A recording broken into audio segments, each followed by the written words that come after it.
നിർമ്മിച്ചിരിക്കുന്നത് ഒരു drainage cleaner സിസ്റ്റമാണ്. ഓവുചാലുകളിൽ വെള്ളം കെട്ടിക്കിടക്കുന്നതും അതിൽ കൊതുകുകൾ പെറ്റുപിരകുന്നതും രോഗങ്ങൾ പെരുകുന്നതും നമ്മുടെ നാട്ടിൽ ഒരു സ്ഥിരം കാഴ്ചയാണ്.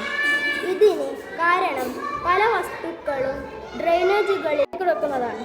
ഇതിന് ഒരു പരിഹാരമായാണ് ഞങ്ങളുടെ ഈ സിസ്റ്റം.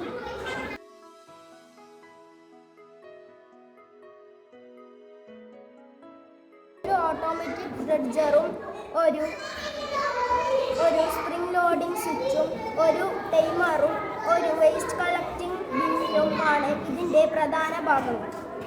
ഡ്രെയിനേജിൽ പിടിപ്പിച്ചിരിക്കുന്ന ഡ്രെഡ്ജറിൽ പ്ലാസ്റ്റിക്, പേപ്പർ, മറ്റു വസ്തുക്കൾ വന്നടിഞ്ഞുകൂടുമ്പോൾ വെള്ളം ഒഴുകുന്നതിന് തടസ്സമുണ്ടാവുകയും അതിനോട് ചേർന്ന് കിടക്കുന്ന ഓട്ടോമാറ്റിക് സ്വിച്ച് ഓൺ ആവുകയും മോട്ടോർ വർക്ക് ചെയ്യുകയും മോട്ടോറിനോട് ഒരു ടൈമർ ഘടിപ്പിച്ചതിനാൽ ഡ്രെഡ്ജറിൽ വേസ്റ്റ് ബിന്നിലേക്ക് കളക്ട് ചെയ്യപ്പെടുകയും നിശ്ചിത സമയത്തിന് ശേഷം ഡ്രെഡ്ജർ പഴയ അവസ്ഥയിലേക്ക് തിരിച്ചു വരികയും ചെയ്യുന്നു.